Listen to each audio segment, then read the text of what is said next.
Alhamdulillah kita diizinkan Allah kembali bertemu karena sudah cukup lama, ada sebulan ya, ada sebulan. Terakhir tanggal 8, sekarang tanggal berapa? Antum tidak rindu nampak? Masya Allah. Sekarang tanggal 12, berarti sebulan lebih. Alhamdulillah kita kembali diizinkan bergabung di majelis ini. Tentu harapan kita besar kepada Allah. Mudah-mudahan Allah berkenan memberi kita pahala yang besar. Oleh itu mari kita bersyukur kepadanya. Mudah-mudahan nikmat yang sudah kita dapatkan sentiasa Allah tambahkan, sehingga membuat kita semakin bersyukur kepadanya. Ma'asyiral kiram dirahmati Allah, salawat dan salam kepada baginda Nabi kita alaihi salatu wassalam. Semoga salawat dan salam itu sentiasa menambah cinta kita kepadanya, menambah banyaknya pahala untuk kita, dan mudah-mudahan dimudahkan mendapatkan syafaatnya di hari kiamat nanti. Kaum muslimin dan muslimat dirahmati Allah, setelah kita mempelajari beberapa sifat-sifat Allah Subhanahu wa taala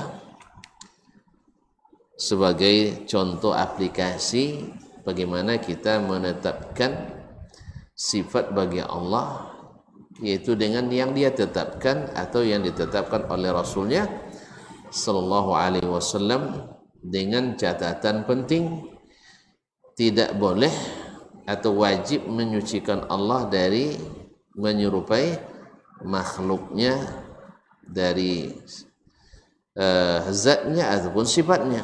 Yang kedua, tidak mencari-cari bagaimana kaifiatnya.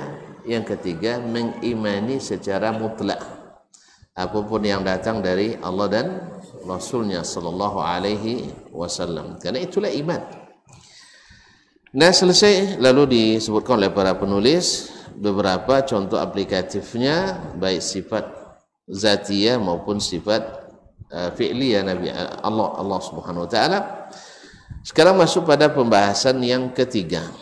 Al-mabhathu ats-tsalis, qalu rahimahumullah wa hafizahumullah, qawaidu fi babil asma'i was sifat. Beberapa kaidah dalam bab asma dan sifat, maksudnya dalam mengisbatkan nama-nama dan sifat-sifat Allah tabaraka wa ta'ala. Di qawaid sesuatu yang menyimpulkan banyak masalah dalam satu kaidah. Taib, al-qaidatul ula, kaidah yang pertama, al-qawlu fi sifati kal qawli fi zat, yaitu pembicaraan tentang atau dalam masalah sifat Allah sama dengan berbicara tentang zat Allah tabaraka wa ta'ala. Apa maksudnya? Para penulis, para masyayikh mengatakan rahimahullah, wa bayanuha anna Allah ta'ala laisa kamitslihi syai'un la fi zatihi wala sifatihi. Makna daripada berbicara tentang sifat Allah persis sama dengan berbicara tentang zat Allah tabaraka ta'ala. Kalau kita mengisbat zat, tentu harus mengisbat sifat. Nah, sebagaimana laisa kamitslihi syai'un la fi zatihi, tidak ada yang serupa dengannya sesuatu pun. La fi zatihi, tidak pada zatnya, wala sifati, dan tidak pula pada sifatnya, wala af'alihi, dan tidak pula pada perbuatan-perbuatan Allah tabaraka wa ta'ala. Lalu gini kan lempang jalan kita ya, tidak ada yang sama dengan Allah pada zatnya, pada sifatnya, pada perbuatannya. فإذا كان لله ذات حقيقية لا تماثل الزواج بلا خلاف فكذلك الصفات الثابتة في الكتاب والسنة هي صفات حقيقية لا تماثل سائر الصفات. Seperti apabila Allah memiliki zat yang hakiki, bukan majazi, yang hakiki, yang tidak sama dengan zat manapun. Kan zat kan banyak, ya, zat makhluk kan banyak nih. Nah, zat Allah tak serupa dengan zat manapun. Taib, bila khilaf, ini tidak ada khilafnya. Tidak ada khilaf masalah ini, bahwa perkataan ini seluruh umat Islam dengan segala golongannya dan segala alirannya, bahwasanya tidak ada zat yang serupa dengan zat Allah Taala. Ada khilafnya? Masalah khilafiyah juga? Tidak kan? Alhamdulillah, tidak ada khilafnya. Fakadzalika sifatu tsabitatu lahu fil kitab wa sunnah. Harusnya seperti itu pula sifat-sifat Allah yang sabit dalam Alkitab dan Sunnah. Hiya sifatun haqiqiyah, juga sifat yang hakiki, bukan majazi. La tumathilu sa'iras sifat, yang tidak serupa dengan seluruh sifat. Jelas? Maksudnya sifat makhluk. Fal qawlu fi dzati was sifati min babin wahid. Kalau begitu, berbicara tentang sifat dan berbicara tentang zat babnya sama. Babnya sama. Wa hadhi qa'idatun 'azimah. Ini kaidah yang agung. Yunaqashu biha, dengannya kita munakasha, berdiskusi, ya, berdebat, mau berdebat, tidak usah ya, membantah. Man yungkirus sifat, orang yang mengingkari sifat, ma itsbatihi zat, walaupun dia menerima adanya zat Allah, tapi mengingkari sifat, seperti kaum Mu'tazilah, mereka mengakui Allah punya zat hakiki, tetapi mereka tidak mau menerima sifat Allah yang hakiki. Jelas? Jadi zatnya ada hakiki tapi sifatnya tidak. Nah, katakan enggak. Ya, kalau antum terima Allah punya zat yang tak serupa dengan zat manapun, antum juga harus terima bahwa Allah punya sifat yang tak serupa dengan sifat manapun. فإن إثبات وهذه قاعدة عظيمة يناقش بها من ينكر الصفات مع إثبات الذات. Ini kaidah yang besar yang dengannya kita menjawab atau membantah orang yang mengingkari sifat walaupun dia menetapkan zat bagi Allah tabaraka wa taala.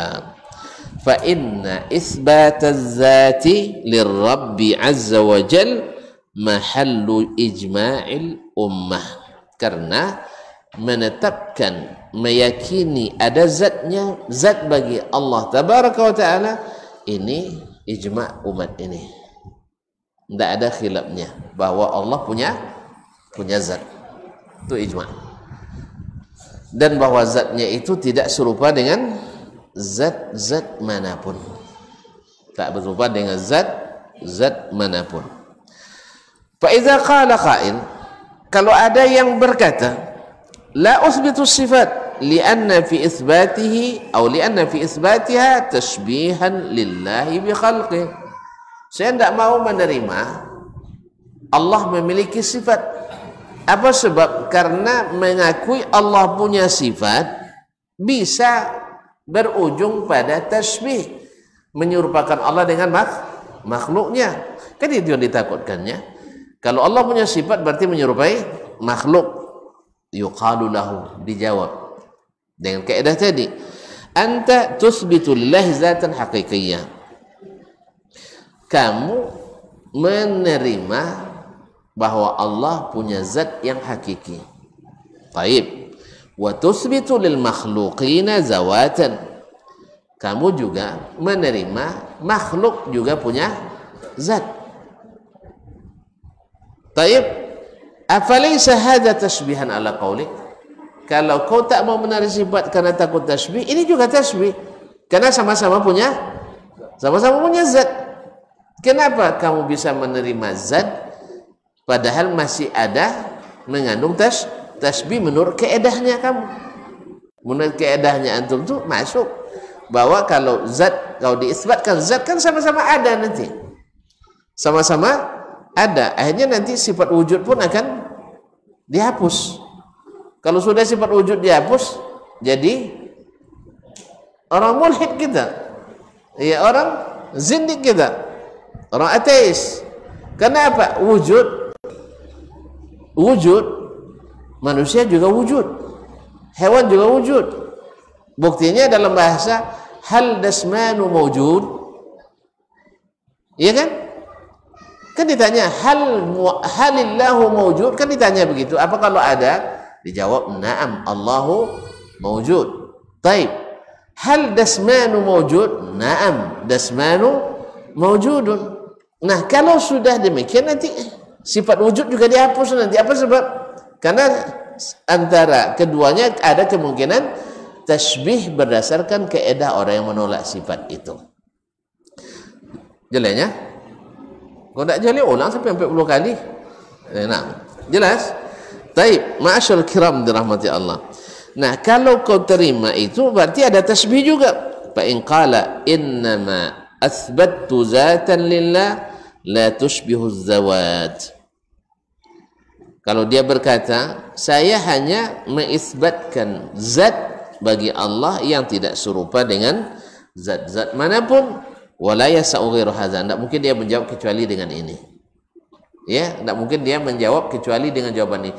Saya mengatakan Allah memiliki zat yang tak serupa dengan zat manapun.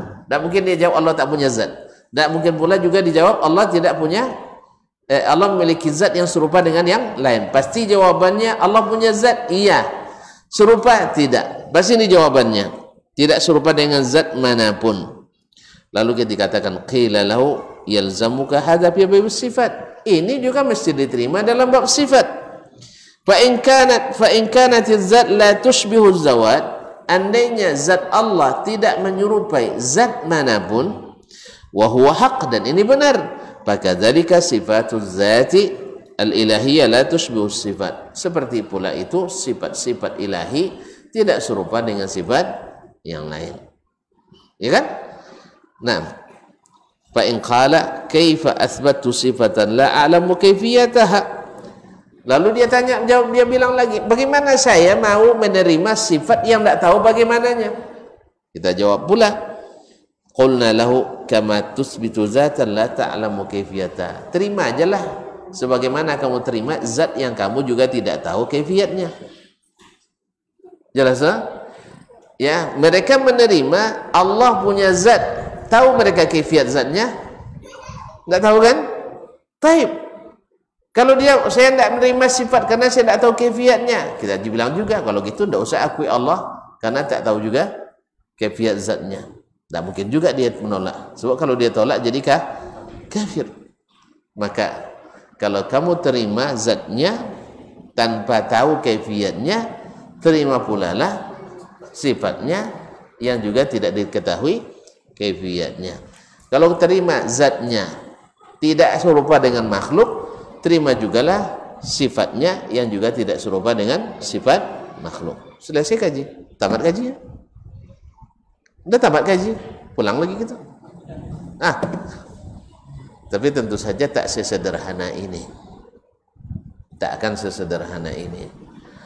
Ya, sebab merubah sesuatu yang sudah diyakini dah mendarah daging ya, dah berurat tunggang ya sejak turun temurun, kemudian apalagi nanti dengan apa namanya dengan perasaan baperan, berarti kamu sesatkan saya selama ini ya katanya.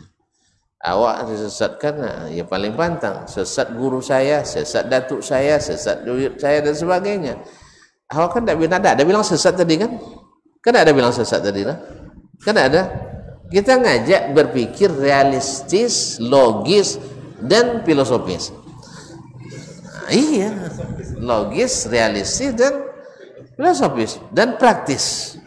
Ya, biar agak ilmiah dikit. Nah, ini kan biar agak ilmiah dikit. Kalau is itu kan ilmiah. Baik, masyaallah kiram. Kaum muslimin dan muslimat dirahmati. Jelas ya? Jadi kalau diisbatkan, pertama berbicara tentang sifat sama berbicara tentang zat. Karena sifat-sifat ilahi, zat-zat ilahi. Nah, kalau diterima zat mesti terima sifat. Oh enggak. Kalau diterima sifat nanti takut tasbih. Ya sama juga, antum menerima zat enggak takut tasbih. Maka terima pula sifat enggak takut tasbih. Oh gimana saya menerima zat, menerima sifat yang tak tahu kaifiatnya? Antum juga menerima zat yang tidak tahu kaifiatnya.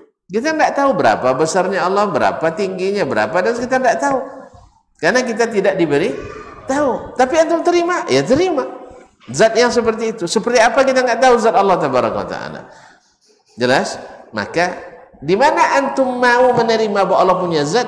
Karena Allah yang beritahu. Gitu juga kenapa kita terima Allah punya sifat? Karena Allah yang beritahu. Tapi kita nggak tahu kaifiat sifat. Antum juga nggak tahu kaifiat zat. Nah, sebagaimana karena antum nggak tahu kaifiat zat, diterima Allah punya zat, terima jugalah sifat Allah walaupun kita tidak tahu kaifiat sifatnya. Jelas?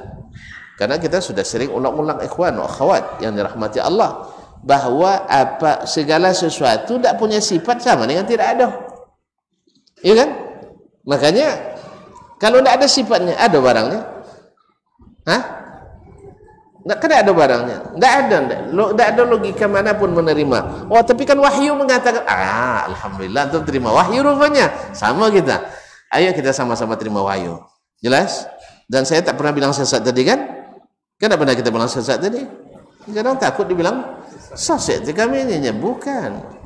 Awak tidak perlu menyesatkan orang itu, tidak perlu lah.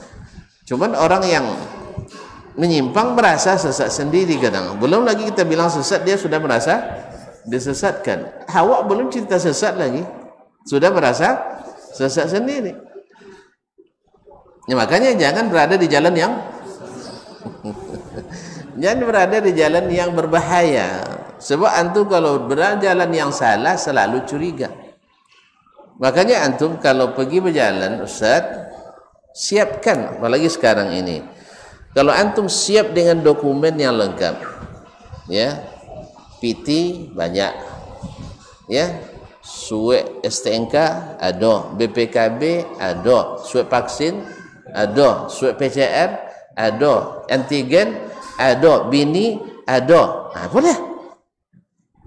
Itu jalan di jalan yang lurus.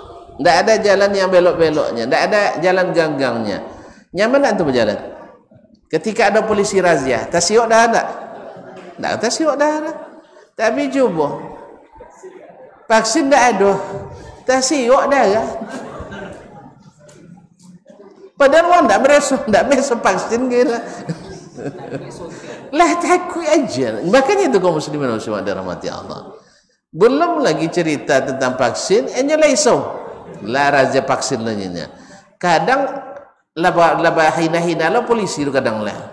Apa kojo codo tak ada kojonya je kan? Subhanallah, mau itu kojo kini. Kojo beliau tu kini untuk mengamankan yang tak bawa patu kan itu.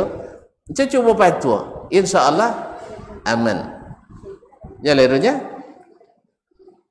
Jalan. Sebab kalau lurus kita, tidak ada masalah, lengkap dokumen, tak akan ada curiga.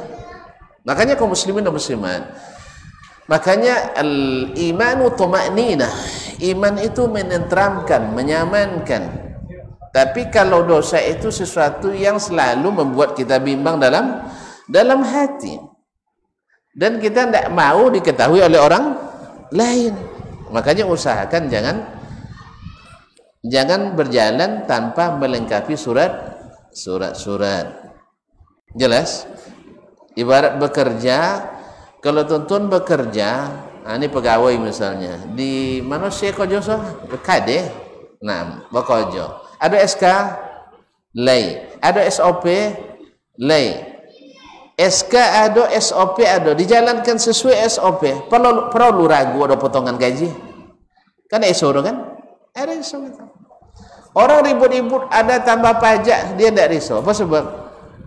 Sebab dia tidak melanggar SOP dan tidak bekerja kecuali dengan SK. Selesai. Itu yang makanya. Antum kalau sudah ikut Al-Quran dan hadis, mohon maaf, seperti kata sebagian as-salaf, dan kita yang kita ikuti sekarang, kita, akidah kita, apa yang nampak, itulah akidah kita. Kita sampaikan. Yang kita sampaikan itu akidah kita. Nah, kalau ada yang menyalahkan, welcome. Dengan senang hati silahkan salahkan. Tidak perlu risau. Apa sebab? Surat-surat lengkap. Istidlalnya jelas. Qala Allah wa qala Rasulullah sallallahu alaihi wasallam wa qala as-sahabatu was-salafus salih. Selesai. Kalau antum risau, apa sebab? Ala sosial law ada lainnya. Antum sesat kalau ada risau kita. Silakan sesatkan. Cuman jangan fitnah. Jangan fitnah. Kalau labi dalil pindah ke fitnah. Ini berbahaya, haus darah, nanti kita disembelih dan sebagainya.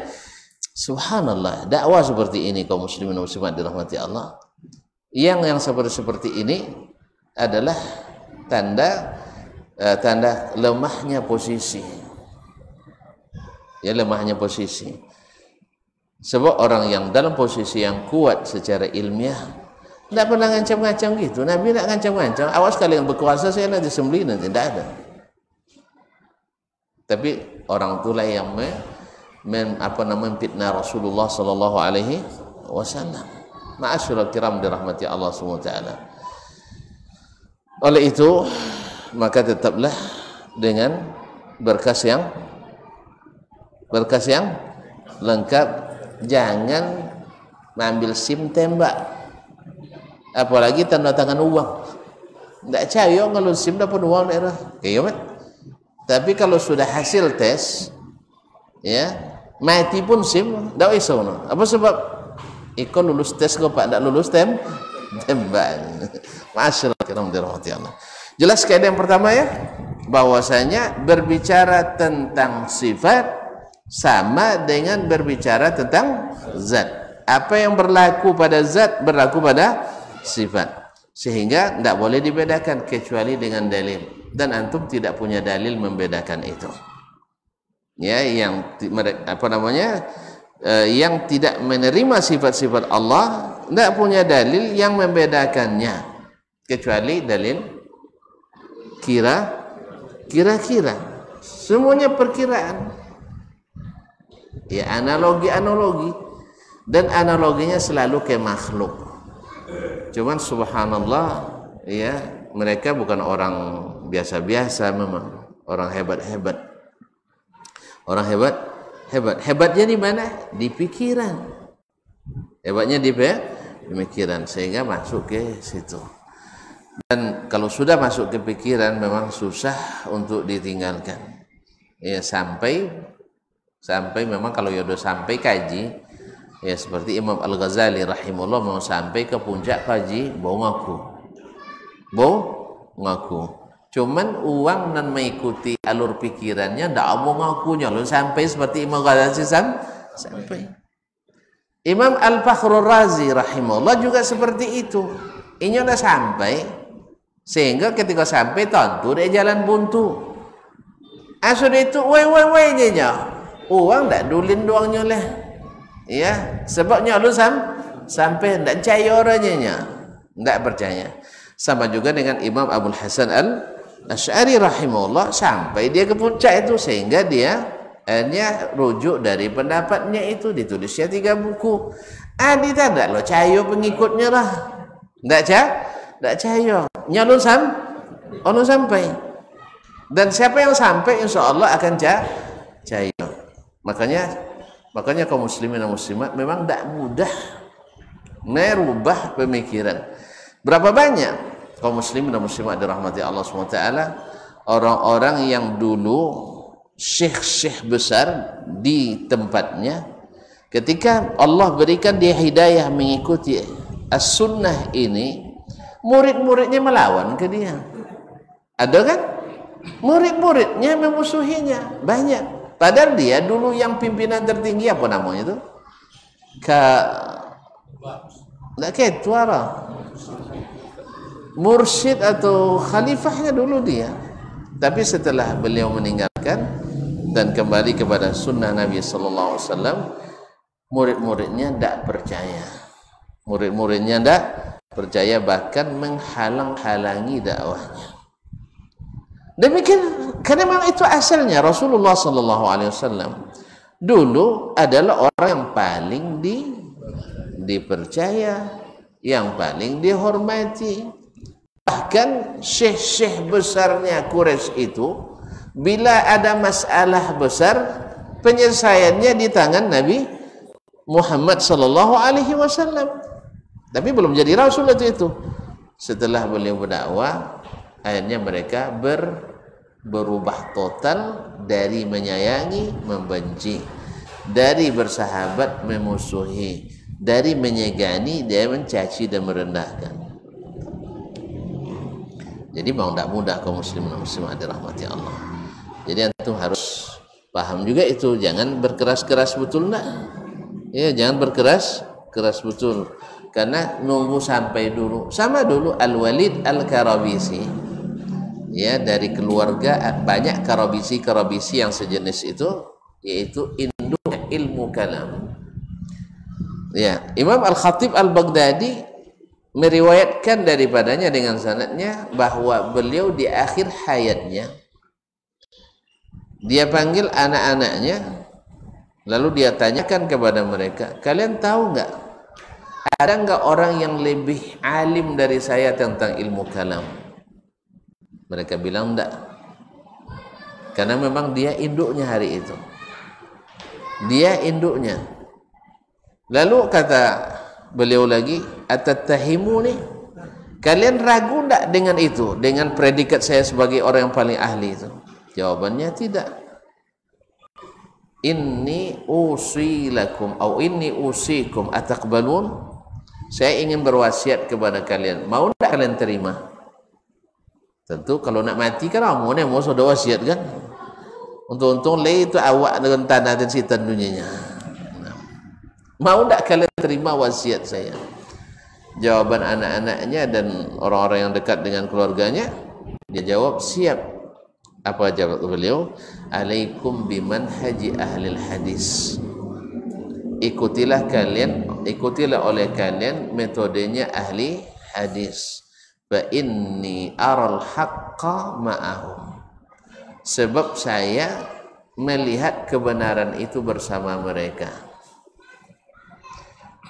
Nah, apakah Karabisi ikut? Enggak.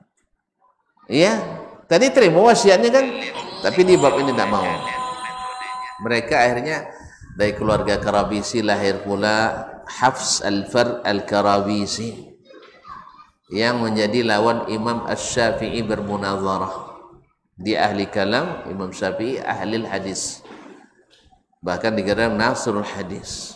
Lahir pula dari perut Karabisi juga, dari keluarga Karabisi, Husain Al-Karabisi, yang awalnya belajar pada atau dekat dengan Imam Ahmad, tapi akhirnya terpengaruh oleh ilmu tersebut, ilmu kalam, akhirnya ditahzir oleh Imam Ahmad rahimahullah ta'ala dengan Karabisi juga. Jadi nasihat ada, imam-imam itu sudah menunjukkan, tapi apakah mereka percaya? Tidak.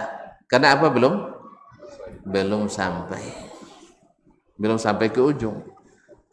Oleh itu kaum muslimin dan muslimat dirahmati Allah, awak tak ada sampai juga aja kan? Ya, tidak jawab cayo orang, itu dia kan, tidak jawab cayo. Apa sebabnya? Alun sampai kalau sampai tambah tidak cayo. Iya, alun jauh le dia buntu, tapi lah tunjuk ni Imam Ghazali, lah tunjuk ni Imam Fakhrul Razi, lah tunjuk ni Imam Al-Karabisi, jalan iko buntu senangnya untuk oleh copek percaya, karena mereka memang ahlinya. Semoga Allah jadikan saudara-saudara kita juga percaya pada nasihat-nasihat imam-imam tersebut. Masyaallah kiram dirahmati Allah SWT. dan sabu ikut tak je kan hadun cayo gitu dah. Sang Imam Ghazali dah cayo, Imam Al-Karabisi dah cayo, Imam Al-Fakhr Razi dah cayo, apalagi ke Imam ndak ada imam orang. Allah musta'an. Jadi memang tidak mudah, tapi ini kan terang sekali itu kaidah, terang sekali. Kalau antum tak terima Allah punya zat, padahal antum tak tahu kaifiatnya, terima juga sifat walaupun tak tahu kaifiatnya. Kalau Allah ada zatnya, antum tak takut tasbih, terima juga Allah ada sifatnya juga, tak perlu takut tasbih. Karena kalau kurang paham, insyaAllah kita jelaskan, ikut kajian kitab ini insyaAllah. Jelas kemarin kan bahwa kita wajib mentanzih Allah dari menyerupai sifatnya dengan makhluk, selesai. Dan bahwa kita tak boleh untuk keluar dari Alkitab dan Sunnah. Dan yang ketiga, tidak mencari-cari seperti apa kaifiatnya. Alhamdulillah jalannya terang, nyaman, tapi aja tidak aja cahaya orang. Ini nyalun sampailah sampai tantu buntu sebutan tantu. Allah musta'an. Dan azan? Oh ada. Ya.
Kaum muslimin dan muslimat, al-hadirin wal hadirat wal musyahidin wal musyahidat rahimanillahu wa iyyakum.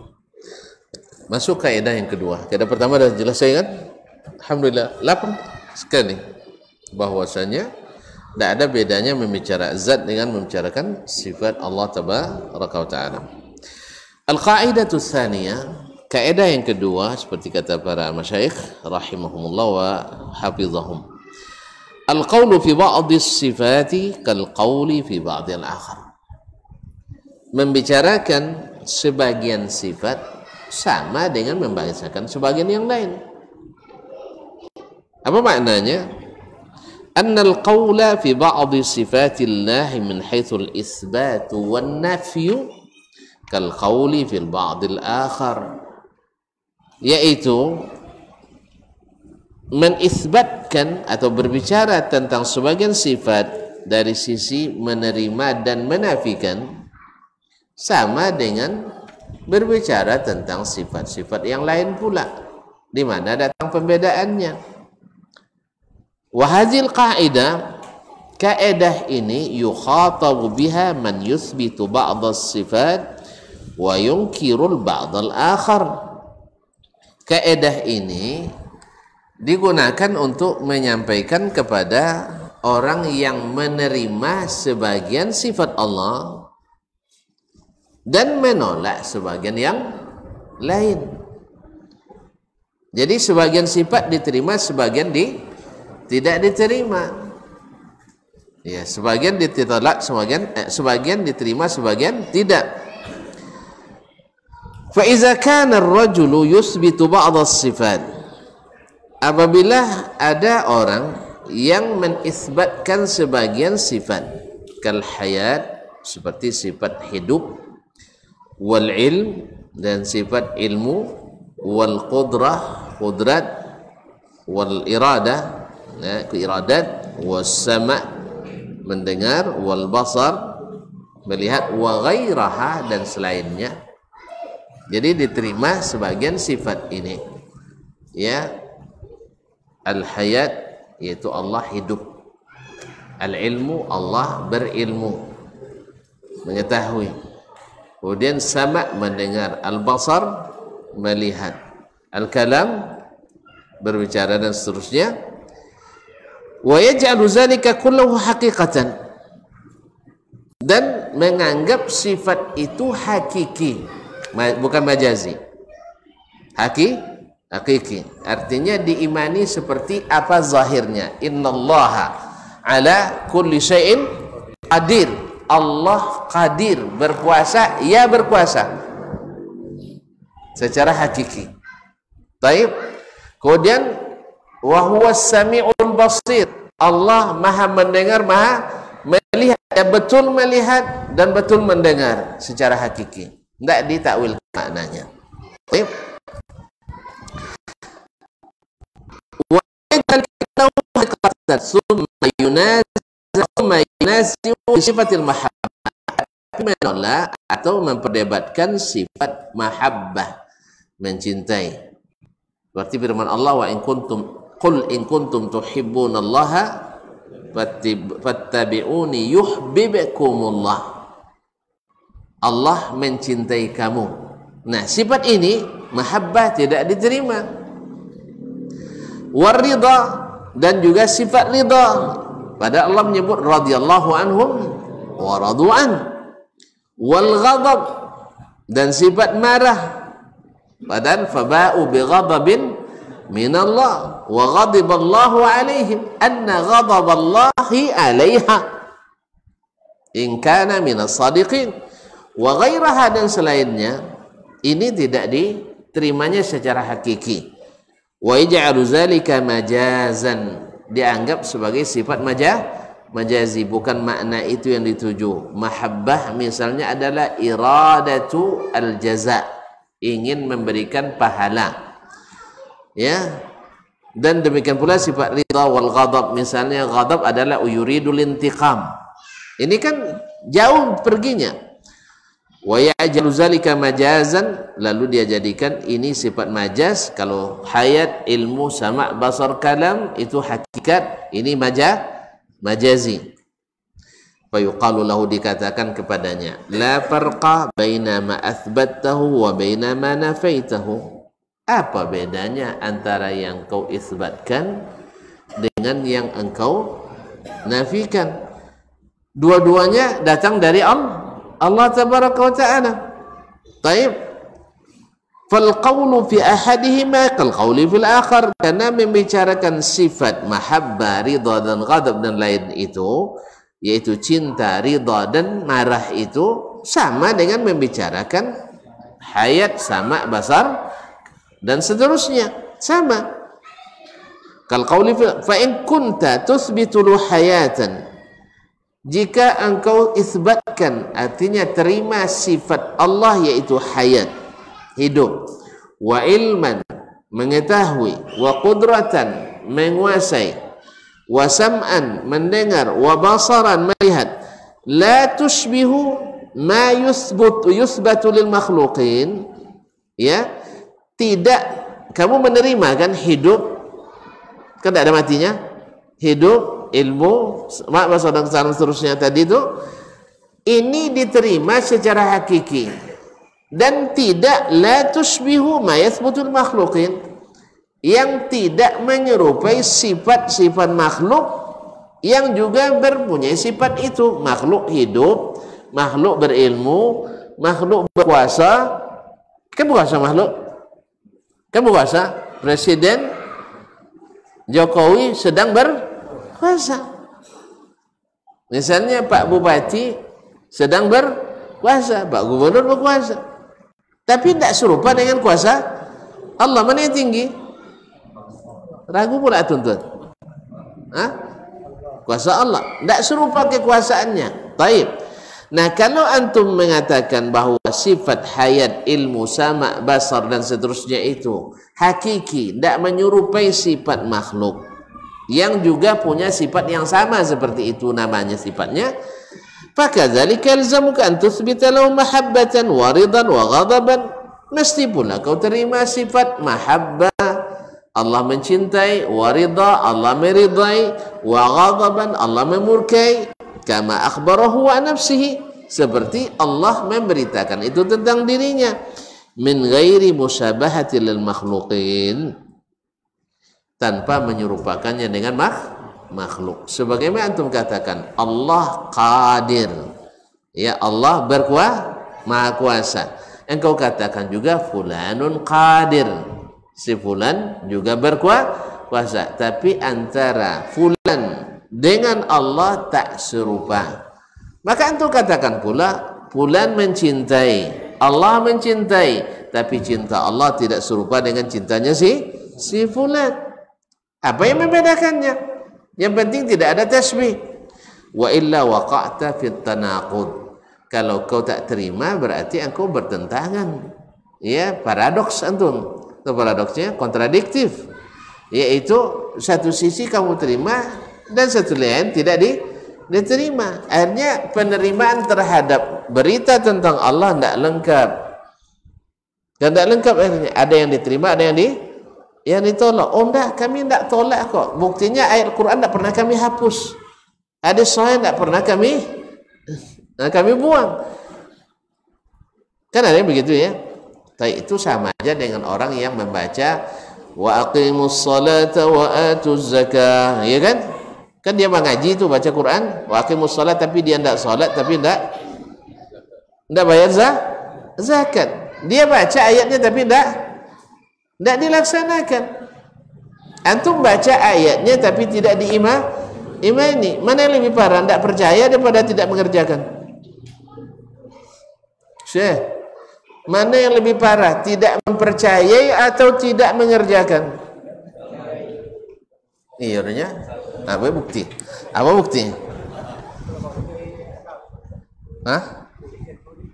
Antum masya Allah, ini memang bahaya nih. Nah, orang tak percaya wajib salat dengan orang yang tak mengerjakan salat, mana yang lebih berat? Yang tak percaya wajib salat, apa hukumnya?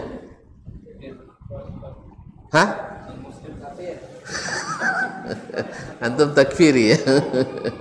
Tidak ada khilaf di antara ulama, orang yang mengingkari wajib salat kafir ijma', kecuali dia lahir di hutan belantara atau lahir di tengah-tengah orang kafir, tidak pernah sampai berita Islam kepadanya, itu lain hal. Tapi kalau dia hidup di tengah-tengah kaum muslimin, dakwah sampai kepadanya, lalu dia katakan salat tidak wajib, hukumnya muslim. Nah, cuman anda kalau meninggalkan khilaf ulama. Kalau meninggalkan ya tanpa mengingkari wajibnya terjadi khilaf. Ya wallahu taala alam. Tapi jangan gara-gara khilaf itu enteng-enteng aja dengan salat. Antum ingat yang pertama ditanya nanti ketika sampai di akhirat adalah salat, bukan salawat. Nah, masyaallah kiram dirahmati Allah SWT. Ya, salawat yang ditanya, jamak salat. Jamak salat. Jadi salawat itu jamak salat. Karena salat itu 5 kali, maka jadinya salawat. Tapi bahasa Arab lah, kalau Indonesia enggak lah. Salawat itu khusus untuk Nabi SAW. Masyaallah kiram dirahmati Allah. Jelas? Jadi antum baca ayatnya tapi tak imani isinya, ini lebih berbahaya. Antum baca hadis, oh hadis sahih, tapi kami tidak percaya dengan isinya. Yang zahir itu kami tidak percaya. Ini berbahaya. Di mana kenapa antum tidak percaya? Tidak sesuai dengan keinginan. Oh gitu, dulu orang-orang Quraisy juga tidak sesuai dengan pikiran, tidak diterimanya. Cuman karena kita lahir di kalangan Islam, ada subuhat yang menyelamatkan kita. Kalau sempat di zaman Nabi antum tidak percaya, bahaya. Tapi karena sekarang ini kita hidup di zaman subuhat dan fitnah, antum selamat dari sisi itu gitu. Ya, di sisi hukum manusia, di hukum Allah, wallahu a'lam, kita tidak tahu. Semoga selamat nanti, semoga selamat. Karena Allah berbicara dengan bahasa yang jelas, menjelaskan. Nabi berbicara dengan bahasa Arab yang fasih, dan tidak ada tafsir selain itu yang disampaikannya. Jelas? Yang menolak kalimat mahabbah, wallahu ta'ala alam, mungkin karena keterbatasan, tapi bukan kita. Ulama-ulama yang mengikuti as-salaf, mereka mengatakan tidak ada tafsir mahabbah dari Nabi kecuali dengan mahabbah juga. Berarti makna mahabbah hakiki atau majaz? Hakiki. Karena tidak ada tafsir selain itu oleh Nabi SAW, dan juga tidak ada satu huruf pun dari sahabat yang mengatakan mahabbatullah itu maknanya tidak mahabbah. Semuanya juga menafsirkan dengan mahabbah. Berarti kita tahu maknanya hakiki. Lalu antum tidak percaya dengan hakiki itu. Apa sebab? Karena tidak masuk dalam akal saya. Berarti kalau nunggu akal dulu baru percaya, berarti antum pengikut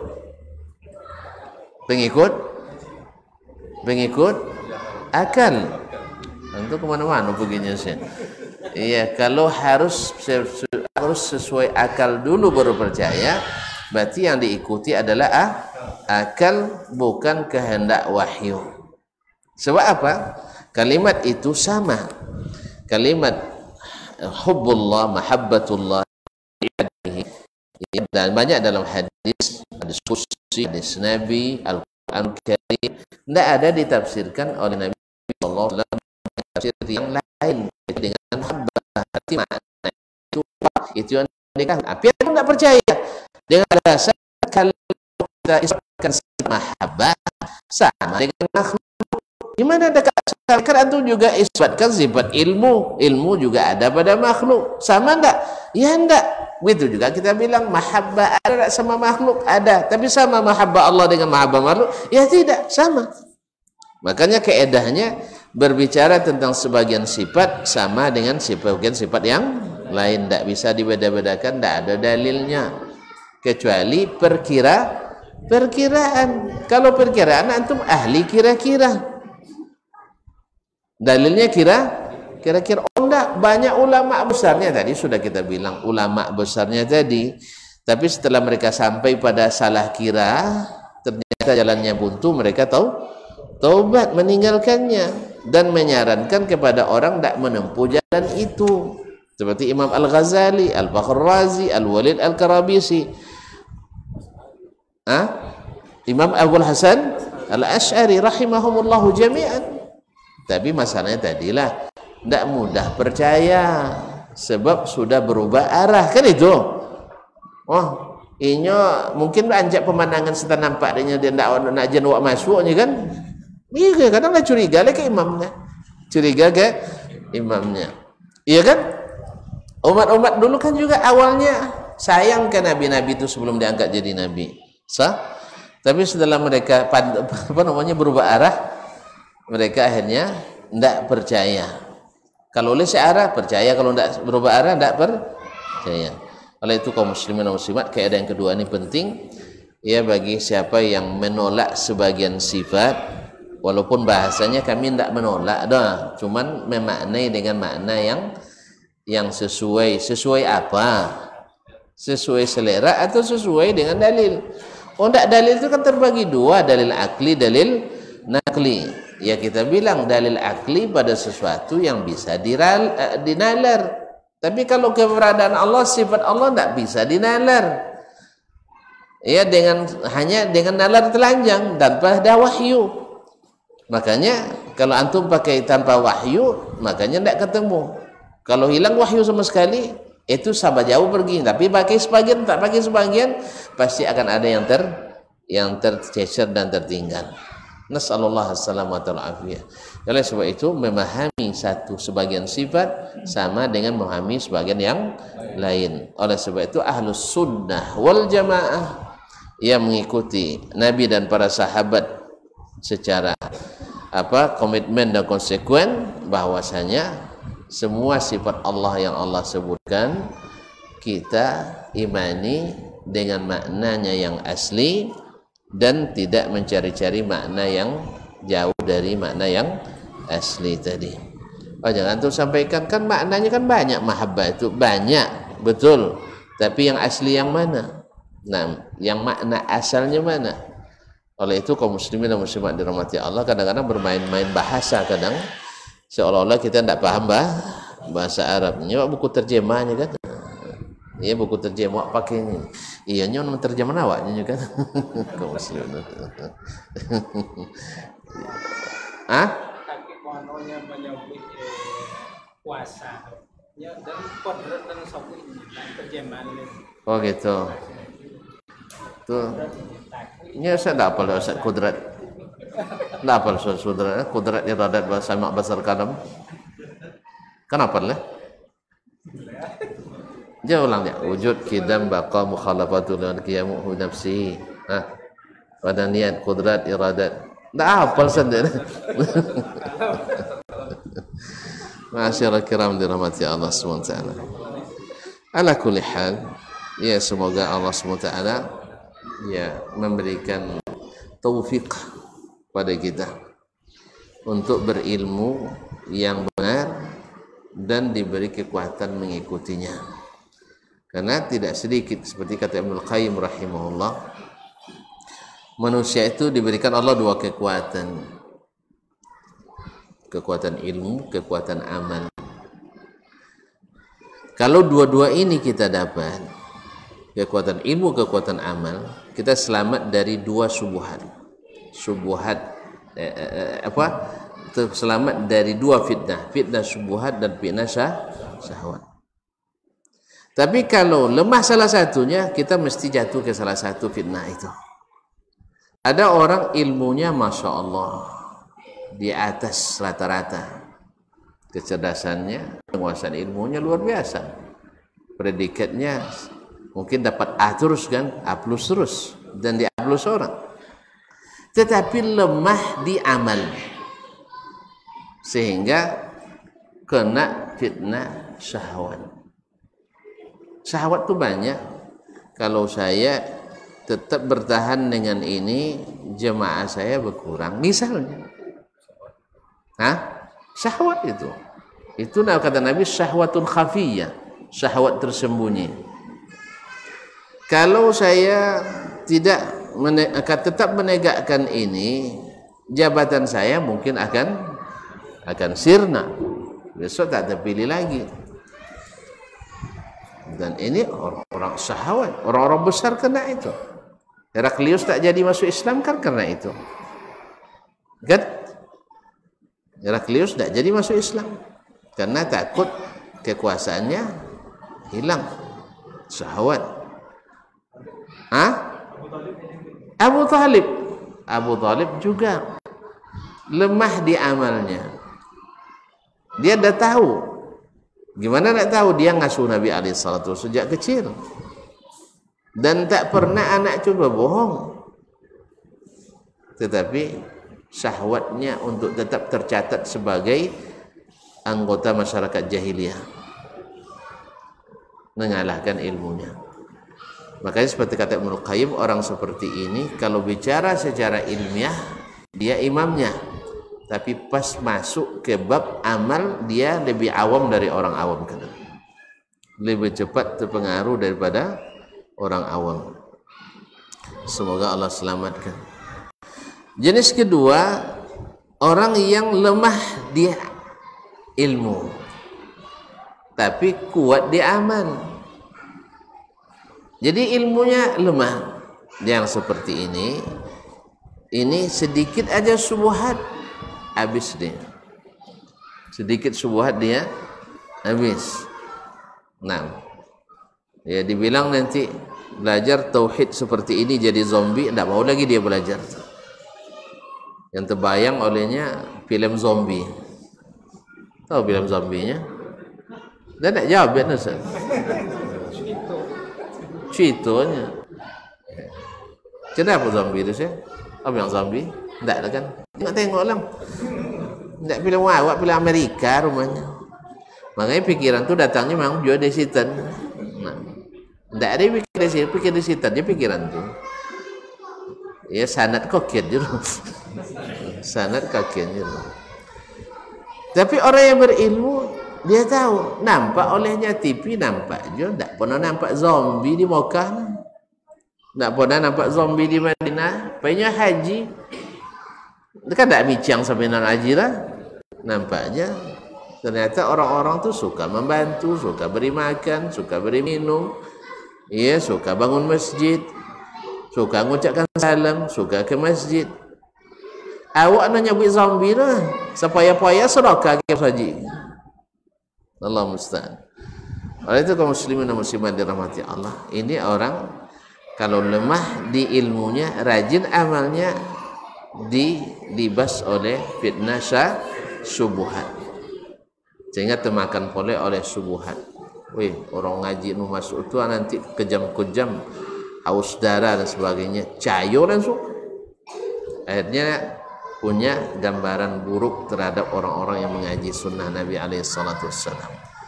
Yang berdosa tentu para petinggi yang suka menghasut dan memfitnah keji, kadang atas nama ilmu. Ya, tadilah sebut, kan dulu asosian lah masuk di, kan dulu asosian lah masuk di sosial. Apa sebab berkas ndak lengkap, surah-surah izin ndak lengkap. Kadang dapat tembak pun, dapat sim tembak. BPKB leilang loh, Allah musta'an. Sehingga belum lagi mengatakan sesuatu sudah mulai ketakutan.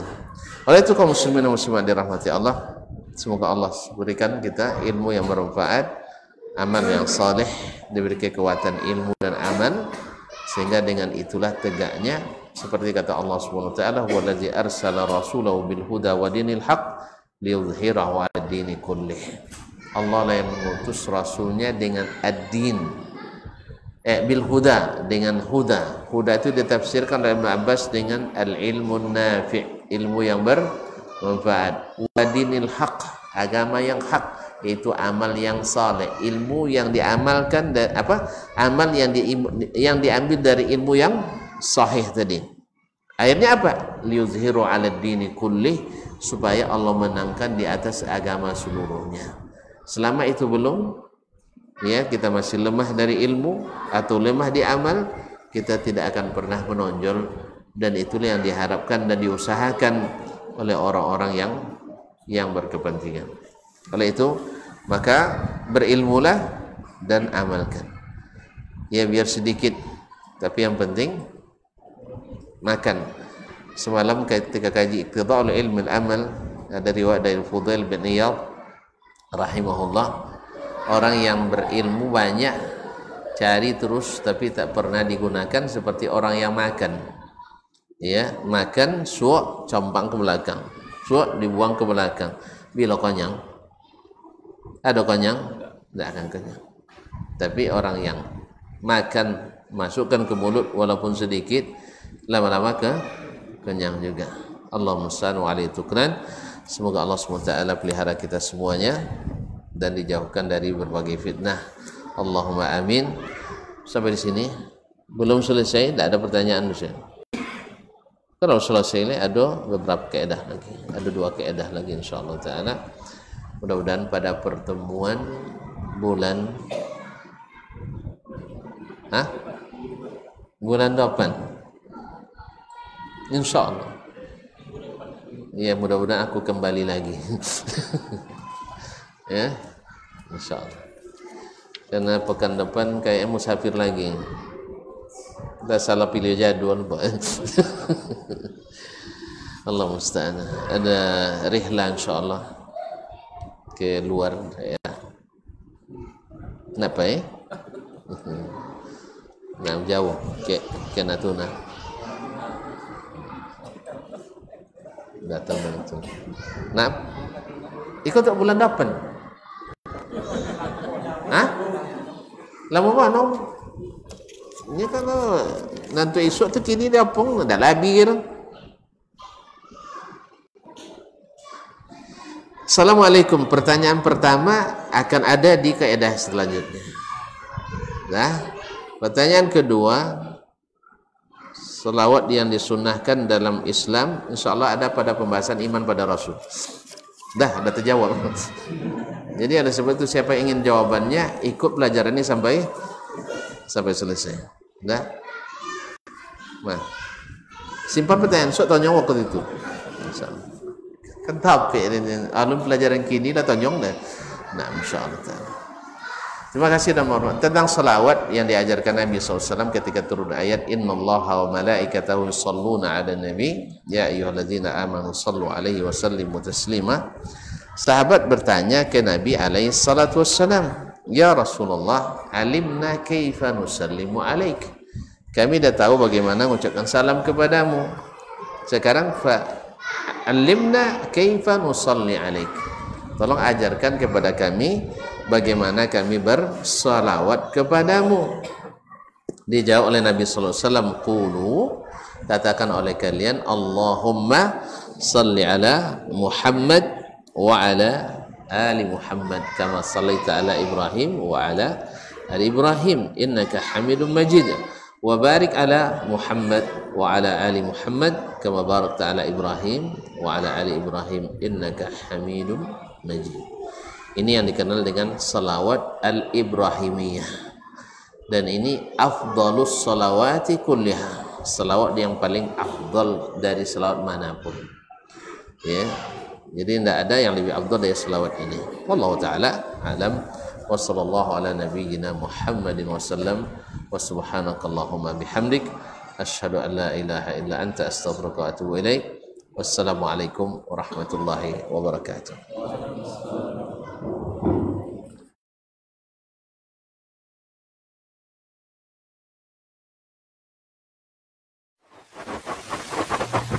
Barometer amal kita saleh tak salehnya di salat kita. Bila salat kita ikhlas dan sesuai dengan sunnah Nabi SAW, maka insya Allah amalan yang lain. Ini aktivitas ini membantu saya di akhirat atau akan menyulitkan saya di akhirat. Kalau seandainya perbuatan itu ternyata akan menyulitkan kita di akhirat kelak, tinggalkan perbuatan itu. Anta ni'mal jund. Kamu adalah sebaik-baik prajurit. Coba lihat. Kamu adalah sebaik-baik prajurit. Maka tujuannya adalah menghancurkan kehidupan rumah tangga.